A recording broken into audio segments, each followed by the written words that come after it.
Uganda esazeewo eddemu yeebuuze ku ngeri gy'egerekera bannayuganda omusolo. Ng'omukwano gwange ampuliriza, basazeewo bakole consultation ku tax bills ezigerekebwa bannayuganda. Ng'omukwano gwange ampuliriza asinziira ku Yugi Updates TV.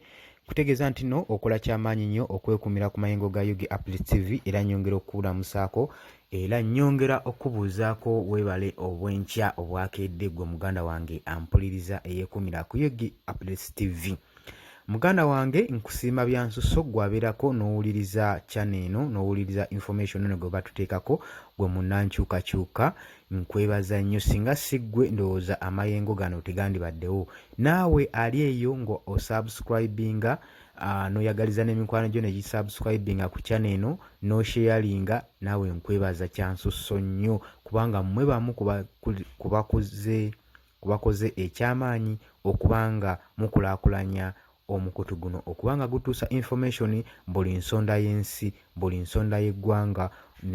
Channel eno nesala booda ekigambo ky'enkyukakyuka ne kituuka bunaayira gwe muganda wange eyeekumira ku Yugi Updates TV. Nkutegeeza naawe teweerabira ku subscribinga kubanga kye kyokka kye tusobola okuba nga tukola okulaba nga tubunya enjiri y'enkyukakyuka ku buli munnayuganda yenna gy'asinziira okubeera muganda wange gwali eyo. Nkwebaza nnyo okola bya nsusso. Baganda bange bali South Africa nyongera maaso n'obabuuzaako, abali Saudi Arabia, abali Oman, Qatar, abali mu America, UK, abali Canada, munnankimanyi mubeerako, komenti zammwe nziraba wano, gwe muganda wange ali eyo. Abali e Dubai nammwe sibeerabidde, mukola kyamaanyi nnyo, mukola kya nsusso nnyo okubanga mubeera ku mukutu guno ogwa Yugi Updates TV, gwe muganda wange ampuliriza.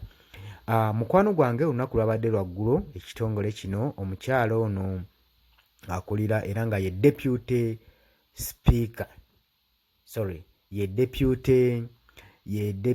prime minister era mu ngeri y'emu ng'era yakulira ekitongole ye Minister of East African Community Affairs. Omukyalo ono ng'ayitibwa Rebecca Kadaga ye yali former speaker w'eggwanga ya parliament y'eggwanga Uganda.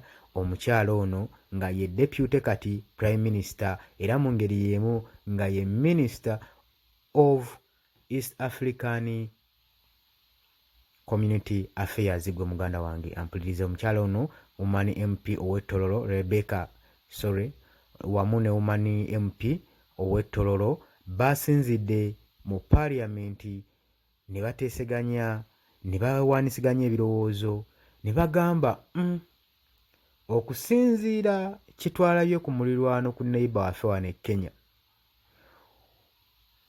mu ngeri y'emu nga baakayisa bajeti y'eggwanga lyabwe mu wiiki emu, abantu ne batasanyukira byavudde mu bajeti, ne beeyiwa ku makubo, ne beeyiwa ku nguudo, ne batandika okwokya ebizimbe, embeera n'esajjuka olw'akantu akatono we katyo. Ne bagamba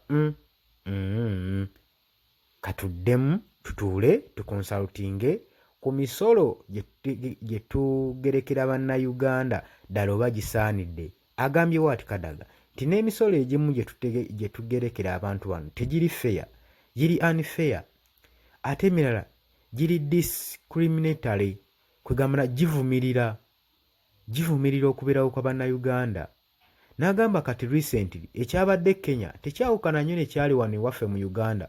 Jjojjo ly'abalamu nga basuubuzi batandise okwekalakaasa olw'emisolo gye baali babataddeko.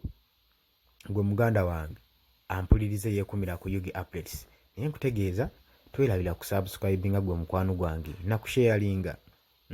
Agambye nti nno ensonga eyaviiriddeko baneiba baffe okwekalakaasa, nsonga teyawukana nnyo naye ali wano jjojjo ly'abalamu wano mu kibuga Kampala ng'abasuubuzi beekalakaasa nti tukisanyukireko nti bano beekalakaasa mu ngeri ya njawulo, naye era ensonga Bannakenya yabaviiriddeko okutabuka okwenkanidde awo teyawukana nnyo na bano gye baali basinziirako kukola ekikolwa ekyo kye baakola mu ngeri yaabwe ey'okwekalakaasa.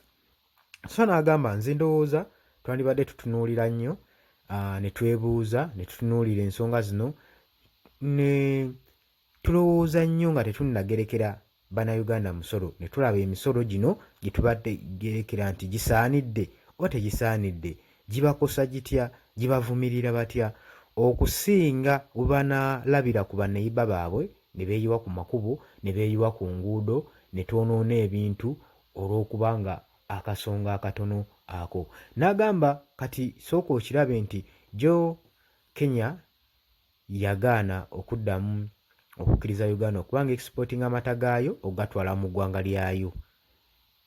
Era n'agamba tulabye nga okuexportinga amata gano kireeseemu ddire, wabaddewo ddire ey'amaanyi okutwala amata mu Kenya. N'agamba ekyo nakyo kikosa nnyo bannayuganda, kati ate wootunuulira n'emisolo egiba gigerekeddwa ate ng'amata gagaaniddwa okutwalibwa mu ggwanga eri eya Kenya, kitegeeza kiba kigenda kukosa ekonomi y'eggwanga Uganda. Kyekintu kyekimu bannakenya kyabadde beekalakaasizaako nti buli woogerekera munnayuganda emisolo emingi kirina engeri gye kikosaamu ekonomi, kubanga ekonomi etambulira mu bantu, etambulira mu gavumenti.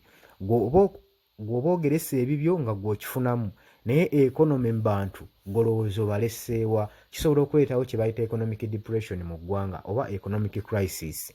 Gwe muganda wange ampuliriza gweyeekumira ku Yugi Updates TV. So bano kyebabadde bavuddeyo ne bagamba nti tugenda kuddamu tukonsalutinge, twetegereze, tukole research, tulabe, tuddemu twebuuze ku ngeri gye tulina okugerekeramu bannayuganda emisolo. Emisolo egimu egitagwanidde nayo tulina ogitunulamu.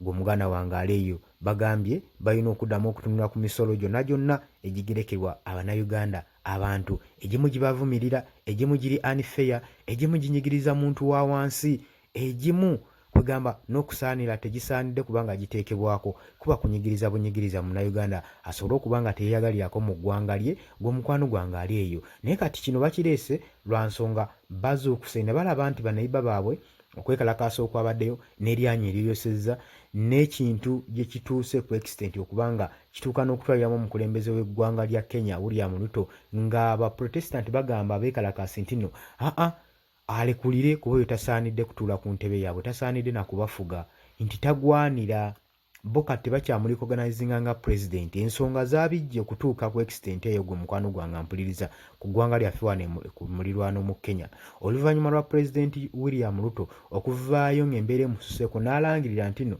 kati dismissinze withdrawing the charges ezibadde ziteekeddwako eza financial bills, omusolo ogubadde guteekeddwawo ku bannakenya aguggyewo. Oluvannyuma lw'okulangirira ekyo ne bagamba n'okulekulira entebe gituteere agirekere ba citizenship bannakenya entebe baba bagivuga kubanga yeemulemye, kubanga bo tebasobola kutoleretinga, tebasobola gumiikiriza kika kya mukulembeze ng'oyo kubanga yabakulembera ng'atwala eggwanga lyabwe mu maaso. Kitegeeza agenda kuba eggwanga lisula busuuzi ku accident, agenda kuba alitomeza butomeza. By'ebigambo byabadde mbeekalakaasi gwe muganda wange emabegakaawo mu ggwanga erya Kenya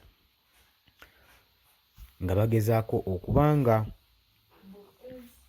beekalakaasa ku nsonga zaabwe ez'okubanga emisolo gyabadde nga gyekanamye mu ggwanga erya Kenya. Gwe mukwano gwange ampuliriza. So bano bwe baakirayo kino ne bagamba bannange naffe ewaffe wano kyandibeerawo kuba tekyawukana nnyo na kibaddewo gyo juuzi. So tulina okutuula, tulina okwetereeza ne tuddamu ne tuseetinga emisolo bupya, ntugenda ne tubuuliriza buli kimu, buli kawaayiro akagenda ku misolo tulina okukanoonyerezaako, tulina okukatunulamu tukasensule tusobole okuba nga tuddamu tugereka emisolo emipya nga tulaba nga munnayuganda tagenda kubanga anyigirizibwa. Naye gwe ekyewuzibwa muganda wange olowooza banaakikola, banaakituukiriza oba bakugumya bugumya bagezaako kwesooka ku nsonga giwandivuddeyo okubanga onokolayo okubanga naawe oteekawo embeera nga bagikusooka bakuwa essuubi nti ensonga egenda kukolwako ate nga tebagenda gitwala mu maaso. Katutunudde amaaso ku lutimbe tulabe ensonga zino zinaakolwako oba teziikolweko. Gwe munnayuganda ali eyo